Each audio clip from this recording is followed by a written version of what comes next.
शिवांगी और आज का हमारा टॉपिक होने वाला है मेडिकल रिकॉर्ड्स के बारे में। तो अगर आप चैनल पर नए हैं तो प्लीज़ चैनल को सब्सक्राइब करें एंड बेल आइकन ज़रूर प्रेस करें आने वाली वीडियोस की नोटिफिकेशंस के लिए।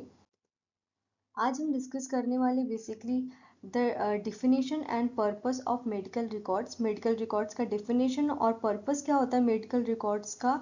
देन नेक्स्ट हम जानेंगे the type of medical records के क्या कौन कौन से टाइप होते हैं। Recognise the components of medical records, जो भी मेडिकल रिकॉर्ड्स के कंपोनेंट हैं उनके बारे में हम जानेंगे। Highlight the importance of medical records, जो मेडिकल रिकॉर्ड्स के हाईलाइट्स हैं उनके बारे में भी हम इस वीडियो में जानेंगे। और एट लास्ट हम डिस्कस करेंगे the challenges and best practices for keeping medical records को कीप करने के लिए जो भी बेस्ट प्रैक्टिसेस हैं और चैलेंजेस आते हैं उनके बारे में हम डिस्कस करेंगे। तो अगर आप चैनल पर नए हैं तो प्लीज़ चैनल को सब्सक्राइब करें एंड वीडियो को एंड तक ज़रूर देखें। फर्स्ट ऑफ ऑल हम आते हैं मेडिकल रिकॉर्ड्स के डेफिनेशन पे। Medical records are systemic documentation of a patient's medical history and care. जो मेडिकल रिकॉर्ड्स होता है बेसिकली पेशेंट का जो भी हमारी मेडिकल हिस्ट्री है और उसका जो केयर उसको दिया जा रहा है या फिर हम लोगों ने उसे दिया है हॉस्पिटल में उसको एडमिट करने के बाद या फिर उससे पहले जो भी अगर कोई डिजीज़ हुई है उसकी, ठीक है, उसका जो डॉक्यूमेंटेड फॉर्म होता है वो होता है हमारा medical records. They serve as a comprehensive account of the patient's health status, treatments and progressive time. Basically जो मेडिकल रिकॉर्ड्स होते हैं वो एक तरीके से पूरा जो भी पेशेंट की हिस्ट्री है, बेसिकली उनका जो हेल्थ स्टेटस है, ट्रीटमेंट है और जो भी प्रोग्रेस हो रहा है ट्रीटमेंट के बाद, उन सारी चीज़ों का एक कॉम्प्रिहेंसिव अकाउंट है, ठीक है। यानी कि डिटेल में वो सारी चीज़ें उसमें इंक्लूड रहती है जिसको देखने से हमें पता चल जाता है कि हाँ, पेशेंट को ये जो ट्रीटमेंट दी जा रही है उसका क्या रिजल्ट निकल रहा है या फिर पेशेंट कितना रिकवर किया है या उसका जो हेल्थ स्टेटस है वो क्या है, ठीक है। नेक्स्ट हम आते हैं मेडिकल रिकॉर्ड्स के टाइप्स पे। तो सबसे पहले मेडिकल रिकॉर्ड जो होते हैं वो 5 टाइप के होते हैं बेसिकली, ठीक है। फर्स्ट है आपका इलेक्ट्रॉनिक मेडिकल रिकॉर्ड्स, दूसरा है आपका इलेक्ट्रॉनिक हेल्थ रिकॉर्ड्स, फिर उसके बाद आता है आपका पेपर रिकॉर्ड्स, फिर आता है फोर्थ आपका पर्सनल हेल्थ रिकॉर्ड, फिफ्थ आता है स्पेशलिटी रिकॉर्ड्स, ठीक है। फर्स्ट जो आपका इलेक्ट्रॉनिक मेडिकल रिकॉर्ड्स है, ये डिजिटल वर्जन होता है आपका पेपर चार्ट्स जो कि बेसिकली हेल्थ केयर प्रोवाइडर जो प्रोवाइड करता है उसका, यानी कि डिजिटल वर्जन होता है जो भी पेपर चार्ट जो हेल्थ केयर वर्कर प्रोवाइड करता है उसका। सेकंड है आपका इलेक्ट्रॉनिक हेल्थ रिकॉर्ड्स। तो बेसिकली जो प्रीवियसली जो उसको हेल्थ या फिर केयर प्रोवाइड की गई है, प्रीवियसली उसका जो भी मेडिकल रिकॉर्ड्स रहा है, प्रीवियसली उसका जो भी ट्रीटमेंट चला है, प्रीवियसली जो भी डिजीजेस से वो गुजरा है, वो सारी चीज़ों का जो भी हेल्थ रिकॉर्ड होता है वो होता है हमारा electronic health record. Electronic means उसको ऑनलाइन जो सॉफ्टवेयर्स होते हैं उन पे अपलोड करके रखना, ऑनलाइन जो भी आपके बेसिकली सॉफ्ट कॉपी रखना, ठीक है। थर्ड आता है पेपर रिकॉर्ड्स। बेसिकली जो पेपर्स में डॉक्यूमेंट ट्रेडिशनल फॉर्म है, बेसिकली पेपर्स में जो डॉक्यूमेंटेशन हम करते हैं वो है हमारा paper records. Traditional format include hand written notes and reports, जो भी हैंड रिटन नोट्स होते हैं, जो भी हैंड रिटन रिपोर्ट्स होती हैं और जो भी प्रिस्क्रिप्शन डॉक्टर्स ने दिया होता है वो आपका पेपर रिकॉर्ड है बेसिकली, जो कि हैंड रिटन होता है पेपर आपका, ठीक है। फिर फोर्थ है आपका personal health record manage by patients. जो कि पर्सनल हेल्थ रिकॉर्ड क्या होता है, जो कि आप खुद अपने हेल्थ का रिकॉर्ड मेंटेन करते हैं, पेशेंट खुद अपने हेल्थ का रिकॉर्ड बेसिकली मेंटेन करता है। Includes health info and medical history, जो भी मेडिकल हिस्ट्री और हेल्थ इन्फॉर्मेशन है। आजकल के टाइम पे ये बहुत ही ज़्यादा इंपॉर्टेंट हो, तो कोशिश करिएगा कि सभी के सभी अपने खुद के हेल्थ रिकॉर्ड्स मेंटेन करके रखें। Because in the case of case of कोई भी फ्यूचर ट्रॉमा होता है, कोई भी फ्यूचर डिजीज होती है, तो एटलीस्ट आप अगर ना शो कर पाएँ तो एटलीस्ट आपके पास रिकॉर्ड्स तो आपके फैमिली मेम्बर शो कर सकें या फिर आप डॉक्टर्स को बताएं। हो सकता है कि आपको कोई एलर्जी कंडीशन है, ठीक है, और उसके बारे में आपने अपने फैमिली मेम्बर्स या किसी को नहीं बताया एंड इन फ्यूचर कोई भी इशू होता है तो फिर उस केस में वो एलर्जी आपका बेसिकली हिस्ट्री चेक करी जाती है, ठीक है। फिर आता है फिफ्थ आपका speciality record, basically specific for condition और treatments.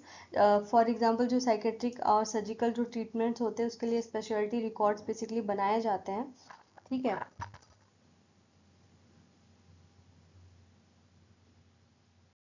Components of medical record, तो बेसिकली कौन कौन से कंपोनेंट होते हैं मेडिकल रिकॉर्ड्स के।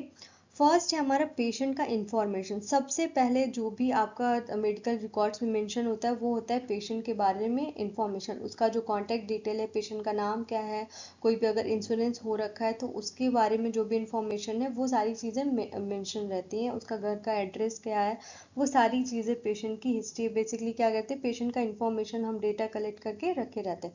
सेकेंड है हमारा मेडिकल हिस्ट्री, जो भी पास्ट कंडीशन से उसकी सर्जरीज हुई हैं, कोई एलर्जी है या फिर कोई भी फैमिली हिस्ट्री है डिजीजेस की, उसके बारे में मेंशन रहता है मेडिकल रिकॉर्ड में। फिर थर्ड है आपका मेडिकेशंस, जो भी करंट और पास्ट मेडिकेशन है विद डोजेस, कितने डोजेस में दिया गया, वो सारी चीज़ें इसमें मेंशन रहती हैं मेडिकल रिकॉर्ड्स में। थर्ड है इम्यूनाइजेशन रिकॉर्ड, जो भी इम्यूनाइजेशन यानी कि उसको प्रीवियसली उसको कोई भी वैक्सीन्स लगी हैं उन सब के बारे में उसमें डिटेल रहता है। फिफ्थ है हमारा progress notes, documentation of visits, symptoms, diagnosis, treatment plan, जो भी आपका आगे जो भी विजिट्स किए हैं डॉक्टर्स के पास में, जो भी सिम्टम्स उसको थे, जो भी डायग्नोस्टिक रिपोर्ट्स थी, जो भी ट्रीटमेंट प्लान दिया गया था, वो सारी चीज़ें आपके प्रोग्रेस नोट्स में रहती हैं।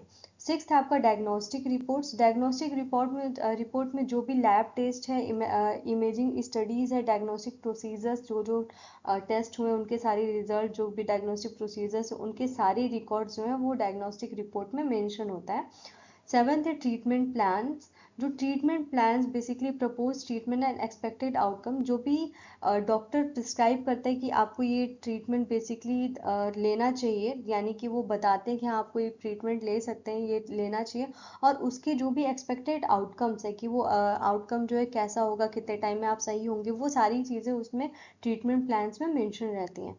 एट्थ है आपका कंसेंट फॉर्म। कंसेंट फॉर्म में बेसिकली जो भी इन्फॉर्म कंसेंट है, ठीक है, रिटन इन्फॉर्म कंसेंट जो भी पेशेंट को देते हैं डॉक्टर्स, हेल्थ केयर प्रोवाइडर्स, वो सारी चीज़ें उसमें मेंशन होती हैं। फिर नाइन्थ है हमारा डिस्चार्ज समरी, जो भी पेशेंट हॉस्पिटल में अगर एडमिट है, ठीक है, हॉस्पिटल में आपका स्टे कर रहा है, एडमिटेड है, उसके बाद जो भी डिस्चार्ज अगर हो रहा है तो उसके बारे में सारी चीज़ें उसमें इंस्ट्रक्शन में लिखी होती हैं, ठीक है। तो ये चीज़ें थी आपकी, टोटल 9 कंपोनेंट्स हैं हमारे मेडिकल रिकॉर्ड्स के।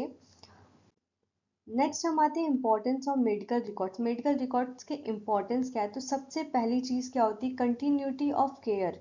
जो भी केयर है, ठीक है, उसको वो सीमलेसली चलते रहे, अच्छे से रहे, बेसिकली अच्छे से वो हेल्थ आउटकम मिल सके, उसके लिए बेस्ट होता है कि आपका मेडिकल रिकॉर्ड्स मेंटेन किया जा सके, ठीक है। अब पता चल रहा है कि किसी नर्स ने या फिर किसी भी डॉक्टर ने मेडिकेशन दी है, देन उसके बाद उस पेशेंट को उस मेडिसिन से एलर्जी है, ठीक है। अब डॉक्टर ने ये चीज़ मेंशन कर दिया कि हाँ उसको इस चीज़ से एलर्जी है, बट वो मेडिकल रिकॉर्ड्स में मेंशन नहीं किया गया, लेकिन नेक्स्ट डॉक्टर ने आए उस वही मेडिकेशन पेशेंट को दे दी, जिसकी वजह से क्या हो सकता है कि पेशेंट को एलर्जिक रिएक्शन हो सकता है, और इस कंडीशन में कुछ भी हो सकता है, ठीक है। तो ये सारी चीज़ें कि प्रॉपर तरीके से जो पेशेंट की केयर है उसके लिए इम्पॉर्टेंट है आपका किसका, मेडिकल रिकॉर्ड्स का होना। फिर सेकंड है लीगल डॉक्यूमेंटेशन। सबसे बड़ी चीज़ है लीगल डॉक्यूमेंटेशन कि प्रॉपर इन द केस कुछ भी अगर होता है तो जो हॉस्पिटल्स हैं, हेल्थ केयर वर्कर्स हैं एंड जो पेशेंट है, दोनों के लिए वो इम्पॉर्टेंट होता है कि लीगल डॉक्यूमेंटेशन हो, ठीक है। Serve as a legal record for treatment verification, की ट्रीटमेंट सही तरीके से दी गई है नहीं दी गई। कभी कभी ऐसा होता है ना कि पेशेंट्स को लगता है कि हाँ प्रॉपर ट्रीटमेंट नहीं दी गई है, तो इन द केस वो अगर वो लीगल एक्शंस भी लेते हैं तो आपके पास भी, हेल्थ केयर प्रोवाइडर्स के पास भी रिकॉर्ड्स रहता है कि हाँ ये ट्रीटमेंट दी गई थी जिसका आउटकम ऐसा होना चाहिए था। इन द केस कोई अदर रीजंस हो सकता है पेशेंट की डेथ का, या फिर अगर किसी हेल्थ वर्कर ने लापरवाही करी है तो उसका रिकॉर्ड आपके पास होगा कि हाँ ये सारी मेडिकेशन दी गई थी। तो वो सारी चीज़ें बेसिकली क्या है कि लीगल डॉक्यूमेंटेशन के लिए भी इंपॉर्टेंट होता है, ठीक है। थर्ड क्या आपका quality of care. Quality of care enables inform decision enhancing care quality. सबसे बड़ी चीज़ है कि इन्फॉर्म डिसीजन होता है कि हाँ पेशेंट को इन्फॉर्म था कि हाँ आपको ये प्रॉब्लम है, ये मेडिकेशन दी जानी है, और ये प्रोसीजर है, बेसिकली सर्जरी है या फिर कोई भी चीज़, तो इन्फॉर्म किया जाता है, तो उसका एक रिकॉर्ड रहता है। इससे क्या होता है कि जो पेशेंट की जो कह सकते हैं केयर की क्वालिटी होती है वो इंक्रीज होती है। फोर्थ है आपका research and public health. Basically आगे जो मेडिकल रिसर्चेस हैं और डेटा एनालिसिस के लिए एक इम्पॉर्टेंट चीज़ होती है हेल्थ रिकॉर्ड्स। फिफ्थ है बिलिंग एंड इंश्योरेंस क्लेम। जो भी इंश्योरेंस अगर आपने कहीं की भी हेल्थ इंश्योरेंस लिया हुआ है तो उसके लिए ये इम्पोर्टेंट होता है कि हाँ आप हेल्थ रिकॉर्ड्स मेंटेन करा हुआ है तो आप अपना इंश्योरेंस क्लेम कर सकते हैं। सिक्स्थ है आपका patient safety, reduces error with complete patient information. अब पेशेंट की सारी इन्फॉर्मेशन है कि हाँ पेशेंट को इस चीज़ से एलर्जी है, प्रीवियसली ये सारी मेडिकेशंस दी गई हैं, तो एरर के चांसेस कम हो जाते हैं। ठीक है, यानी कि जो भी हेल्थ केयर वर्कर्स हैं उनकी जो सर्विसेज दे रहे हैं, मेडिकेशंस दे रहे हैं, तो उसमें एरर के चांसेस रिड्यूस हो जाते हैं काफ़ी हद तक। सेवंथ है patient empowerment, encourages active role in health management. तो बेसिकली पेशेंट के लिए भी एक चीज़ अच्छी हो जाती है कि वो इनकरेज होते हैं जो भी हेल्थ मैनेजमेंट है उसके लिए कि हाँ हमें कैसे मैनेज करनी है चीज़ें, क्या क्या चीज़ें हमारे पास है, क्या क्या जो भी डिजीजेस थे उसके बारे में अपनी खुद की भी इंफॉर्मेशन रहती है और वो भी एश्योर्ड रहते हैं कि नहीं हमारे पास हमारे रिकॉर्ड्स है, बेसिकली अगर इन द केस हमें कभी ज़रूरत पड़ती है तो वो सारी चीज़ें उनके पास रहती है। तो हेल्थ मैनेजमेंट में भी एक इम्पॉर्टेंट रोल प्ले करता है medical record. Best practices for maintaining medical records. तो जो भी मेडिकल रिकॉर्ड्स को मेंटेन करने के लिए क्या क्या चीज़ें प्रैक्टिस की जाती है, बेस्ट प्रैक्टिसेस क्या है, तो सबसे पहले क्या है एक्यूरेसी। ठीक है, आप ensure information is accurate and up to date. Basically जो भी इंफॉर्मेशन है वो अप टू डेट रहना चाहिए टाइम के साथ, कि हाँ ये नहीं कि हाँ 4 साल पुराना जो रिकॉर्ड था वही का वही अभी भी चल रहा है, बट हाँ हेल्थ जो भी आपके आउटकम्स आ रहे हैं, जो भी आप ट्रीटमेंट ले रहे हो, वो सारी चीज़ें उसमें मेंशन होनी चाहिए, अप टू डेट होनी चाहिए। सेकेंड है कॉन्फिडेंशियलिटी, ये बहुत ही इंपॉर्टेंट चीज़ है, maintain patient confidentiality.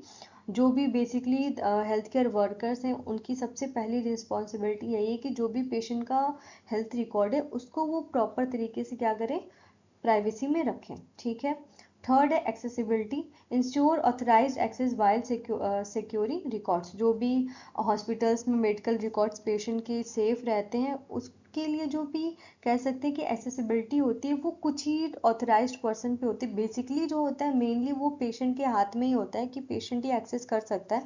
In the case of minor, अगर आपका जो पेशेंट है वो माइनर है, 18 ईयर से कम है, तो बेसिकली उनके पेरेंट्स के पास ये अथॉरिटी होती है। ठीक है, तो ये सारी चीज़ें क्या है कि ये भी इम्पोर्टेंट है कि हाँ कौन कौन एक्सेस कर सकता है ये आपको पता होना चाहिए। बेसिकली पेशेंट ही ज़्यादातर अपने मेडिकल रिकॉर्ड्स को एक्सेस कर सकता है, या फिर उसने अगर किसी को लीगली ये चीज़ें दी है कि हाँ ऑथरशिप दिया है कि वो उनके मेडिकल रिकॉर्ड्स को, या फिर उसको कह सकते हैं ना कि देते हैं क्या कह सकते हैं कि उसको अथॉरिटी देना, हाँ, और अथॉरिटी बेसिकली कह सकते हैं कि देना है कि वो अपनी अथॉरिटी देते हैं कि वो गार्जियन, बेसिकली गार्जियन बना देते हैं कि नहीं ये मेडिकल रिकॉर्ड्स मेरे एक्सेस कर सकता है। फोर्थ है regular updates, update records after each patient encounter. जो भी पेशेंट आ रहे हैं उन सभी का जो भी रिकॉर्ड्स है वो आप लगातार अपडेट करते रहना चाहिए। Fifth standardisation. ठीक है, use standardised format for consistency. जो भी आप फॉर्मेट यूज़ कर रहे हैं वो उसका एक स्टैंडर्ड होना चाहिए, बेसिकली कि सारी चीज़ें उसमें होनी चाहिए, अवेलेबल होनी चाहिए कि हाँ उसमें A to Z इंफॉर्मेशन आप सेव कर सको और एक स्टैंडर्ड मैनर में आप उसको सेव कर सको। ये सारी चीज़ें बहुत ही ज़्यादा इंपॉर्टेंट है मेडिकल रिकॉर्ड्स मेंटेन करने के लिए। लास्ट में कंक्लूड हम करते हैं, तो basically medical records are essential for effective health care management. जो भी मेडिकल रिकॉर्ड्स हैं वो बहुत ही ज़्यादा इसेंशियल होते हैं हेल्थ केयर मैनेजमेंट के लिए।